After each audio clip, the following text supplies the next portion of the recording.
Olá pessoal, Rodrigo Góes aqui. Tivemos mais uma morte no fisiculturismo. Cíntia Goldani, de apenas 37 anos, faleceu há poucas semanas de uma competição. Vamos falar sobre isso agora!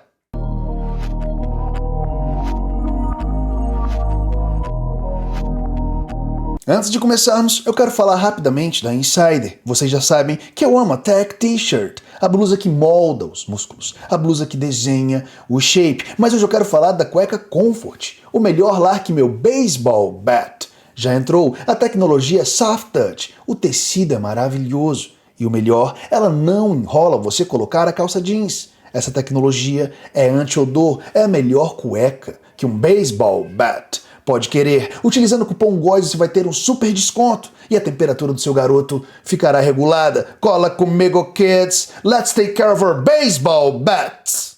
O meu objetivo não é associar a morte da atleta ao uso de esteroides anabolizantes. Mas como assim, Rodrigo? Ela era atleta pro, tinha mais de 35 anos. É claro que os anabolizantes contribuíram para que ela morresse de forma precoce. Sem dúvidas, os anabolizantes podem ter contribuído, sim. No entanto, quando eu pesquisei sobre a atleta, eu me deparei com a pneumonia severa. E a pneumonia costuma ser fatal em crianças e em idosos acima de 65 anos, mas ela também derruba pessoas que estão com a imunidade baixa.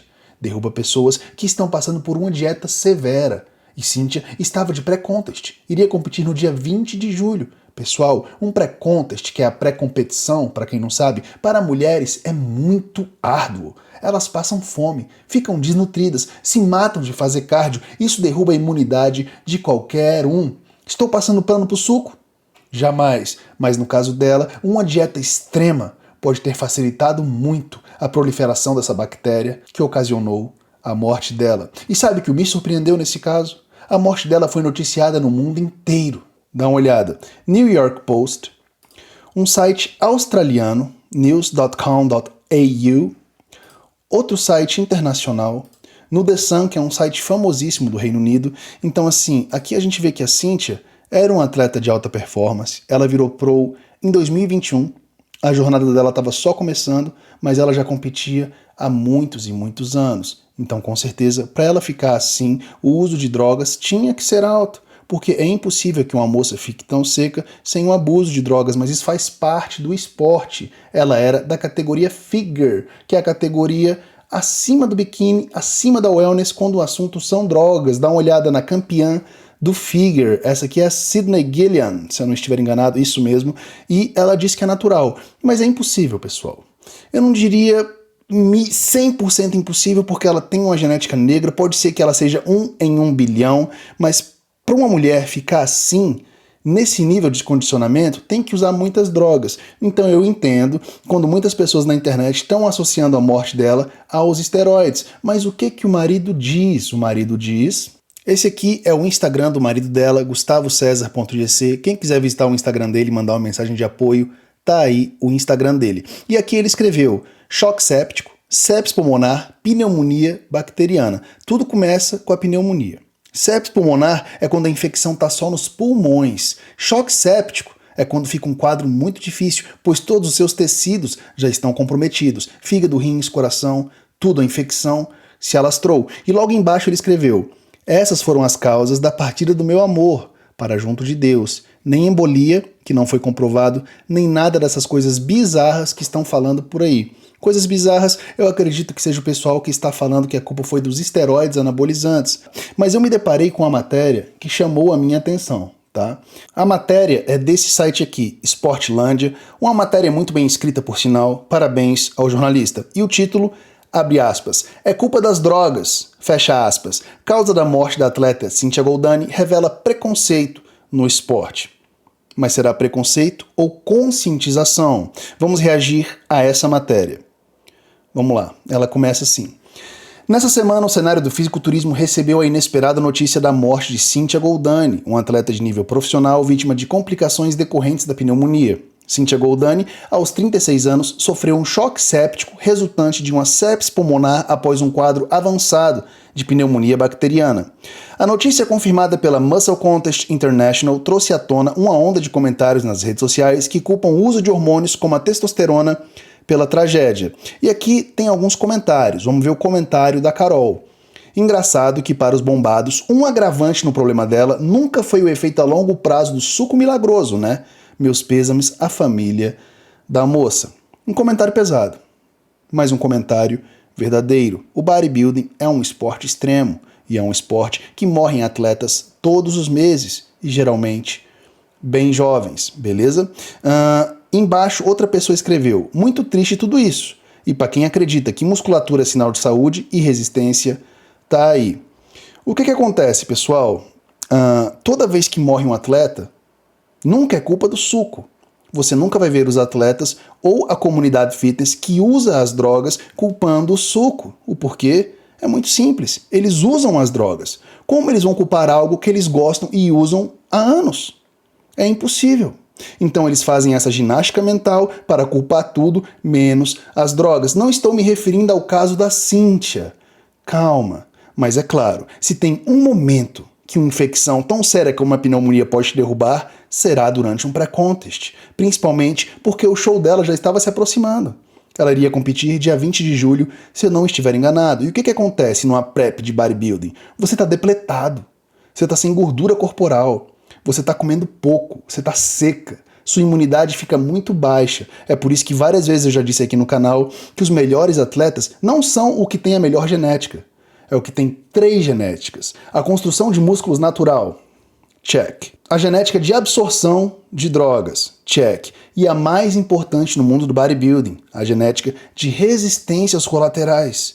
A genética que te possibilita abusar de drogas por períodos longos de tempo e continuar inteiro. Cara, poucos bodybuilders conseguem competir o tempo todo, porque cada prep é um sufoco. É como se você pisasse no acelerador e quando fosse bater na parede, freasse. É assim que é uma prep de bodybuilding. Tem muitos atletas que ficam com a imunidade baixa, tem diarreia, tem infecções. Eu aposto que vocês conhecem algum atleta que quando está prestes a competir, fica doente. Super normal, é muita droga. Isso é do esporte. Não estou falando do caso da Cíntia, mas sem dúvidas, durante um pré-contest é um momento que os atletas estão mais vulneráveis a pegarem infecções de todos os tipos, beleza? E a matéria continua. No mundo do fisiculturismo, o uso de hormônios anabolizantes é um tópico recorrente e controverso mesmo em categorias femininas. Pessoal, a categoria Figure necessita de muitas drogas, é uma categoria extrema, é um look quase de um bodybuilder, beleza? Produtos como a testosterona são utilizados para aumentar a massa muscular e melhora o desempenho dentro do ambiente de musculação. Porém, esses hormônios podem ter efeitos colaterais e seu uso muitas vezes é criticado por médicos e pela sociedade em geral. Aqui tem outro comentário da Vânia. Cuidava do corpo, mas não cuidava por dentro. Tudo é inflamado e triste. O Newton comentou: a maioria desse povo toma bomba e as consequências são terríveis. Todos esses comentários são verdades. E eu compreendo o porquê. Se não parece natural, não é natural. E tudo tem um preço. Se você compete no bodybuilding, você tem que estar consciente dos riscos que você está tomando. Quando eu comecei a criar conteúdo, eu fiquei impressionado. A banalização, a romantização dos esteroides anabolizantes no Brasil estava absurdo. Era podcast falando que podia usar, que não fazia mal, que tem uma forma correta de usar. Não existe forma segura de usar esteroides anabolizantes. O que o médico faz é controlar os danos, e os médicos não conseguem evitar que tudo de ruim aconteça. Eles controlam os danos. Eu já vi gente comparando esteroide até com remédio para dor de cabeça. Que loucura! Que ginástica mental é essa para justificar o uso de drogas? Eu amo bodybuilding, mas eu amo mais ainda a honestidade, beleza? É por isso que eu gosto do Chris Bumstead, o C-Bum. Olha o que ele falou nesse trecho. It's definitely a fear of mine, and I've always said if you're a bodybuilder and you don't have that fear, then you're just ignorant, because it's a reality of what I do for sure, and I do the best that I can within the realm that I'm in to manage it, but I know what I'm doing isn't healthy for my body. Really? You know right now it's not healthy for you. Yeah, for sure. You know, the bodybuilding isn't making me healthier. Absolutely not. I know that. I know there's a lot of steps I can take to mitigate that as best as possible, but it's not healthy. Continuando. A morte de Cíntia Goldani reacendeu o debate sobre os riscos associados ao uso de substâncias anabolizantes no fisiculturismo. Muitos internautas rapidamente apontaram os dedos para os hormônios, sugerindo que o seu uso foi o principal responsável pela tragédia durante as postagens sobre os acontecimentos. Aqui tem um comentário. Os caras conseguem associar a morte à vacina, que notoriamente cessou um número absurdo de mortes que estávamos vendo e tornou a vida normal outra vez, só para desassociar a causa de um possível excesso de uso de anabol. Tá certinho, 2 mais 2 é igual a -1 para essa turma, pois que se entupam negacionistas e nem precisam tomar vacina, sobra mais para quem quer, comentou um internauta na página Brazil Bodybuilding News. Gosto muito dessa página, eles fazem um ótimo trabalho jornalístico.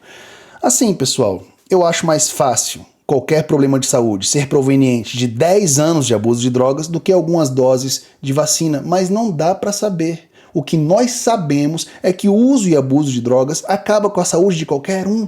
Se o bíceps cresce, o seu coração também. Se você usa drogas orais, o seu fígado será comprometido a longo prazo. E se você compete utilizando diuréticos, bye bye rins. É questão de tempo. Ninguém sai ileso do abuso de drogas, beleza? Continuando. Esse tipo de resposta é comum sempre que ocorrem mortes ou complicações graves entre atletas de fisiculturismo, alimentando preconceito contra o cenário do bodybuilding. Cara, eu concordo em partes, porque não é preconceito, é realidade. O bodybuilding é um esporte que eu amo, mas é um esporte extremo, e tem muitas pessoas que nem consideram esporte. Mas por que é um esporte extremo? Porque tem muita droga envolvida. Todos os meses morrem atletas, e o que eu reparo? Que nunca é culpa do suco. Você nunca vai ver a comunidade fitness ou atletas culpando os esteroides anabolizantes. O porquê é óbvio. Como eles vão culpar algo que eles gostam e usam? Não tem como. Os usuários vão defender o suco e vão fazer uma ginástica mental para justificar o uso. É assim e sempre vai ser. O que nós precisamos é de conscientização. Se você quer embarcar nesse esporte, no bodybuilding hormonizado, faça exames de sangue e faça exames cardíacos. E muito cuidado com o coach que você escolhe. Porque para muitos, você será apenas uma cobaia. Eles vão te encher de drogas sem ao menos pedir um exame de sangue. Muito cuidado com quem você trabalha. Quer embarcar nessa? Conheça os riscos, saiba que você irá sacrificar alguns anos da sua vida, se não muitos, e compreenda que é necessário um acompanhamento médico constante. Se um indivíduo, após os 40, que faz reposição hormonal, tem que fazer exame sempre, imagine um atleta de alta performance que utiliza o suco. O acompanhamento tem que ser semestral, no mínimo. Preconceitos no fisiculturismo. O fato de um falecimento estar envolvido com algum fisiculturista é frequentemente mal compreendido e estigmatizado. Para muitos, a imagem do fisiculturista está associada ao uso indiscriminado de drogas e a um estilo de vida pouco saudável. Porém, essa visão não considera a dedicação, o esforço e o conhecimento envolvido na preparação e na manutenção do corpo de um atleta de alto nível. Amei esse trecho porque é verdade. Essas pessoas merecem respeito. Eles lutam muito pelo sonho. Eles amam o bodybuilding, eles se dedicam, eles pesam tudo que comem, eles vivem como robôs. É uma paixão extrema, mas é uma paixão que tem seu preço. Muitos bodybuilders, principalmente da categoria Open, têm que ter um parafuso a menos, pois eles vão se picar o dia todo 12 meses por ano. Insulina, GH, drogas para treinar em alta performance, para diminuir a dor. O leque de drogas é imenso. O bodybuilding é sim uma espécie de guerra química. E é por isso que até hoje ele é considerado underground. É por isso que você nunca vê o bodybuilding na Olimpíada, porque tem muita droga. Os bastidores não são tão bonitos. E os atletas merecem respeito. Eu tenho respeito extremo por todos, beleza? Cynthia Goldani era mais uma pessoa que conseguia enxergar seu corpo de maneira única. E, além disso, ela era uma figura respeitada e querida na comunidade de fisiculturismo. Sua morte trouxe luz ao preconceito que os praticantes de musculação enfrentam, sendo muitas vezes julgados e estereotipados devido ao uso de hormônios anabolizantes. A tragédia da morte de Cynthia Goldani é um lembrete dos riscos que todos enfrentam, independentemente de serem atletas ou não. Embora o uso de hormônios no fisiculturismo seja um tema que merece atenção e debate, é injusto culpar essas substâncias por todas as complicações de saúde que os atletas possam enfrentar. Concordo em partes. É injusto? Não é injusto, porque é a realidade. Tem abuso de drogas desde o amador até no nível profissional. É injusto culpar todas as complicações? Sim, mas muitas das complicações que os atletas terão será devido ao abuso de esteroides anabolizantes. Essa é a verdade. E aí, o que você achou de tudo isso? Comenta aqui embaixo. E eu espero de coração que Deus ilumine a jornada espiritual da Cíntia e que Deus ilumine o caminho de toda a família dela. E você, quando acordar amanhã e respirar, agradeça. A vida é maravilhosa e tudo pode mudar em um piscar de olhos. Tudo de melhor para vocês, galera. Vocês vão vencer. Rodrigo Góes. Out!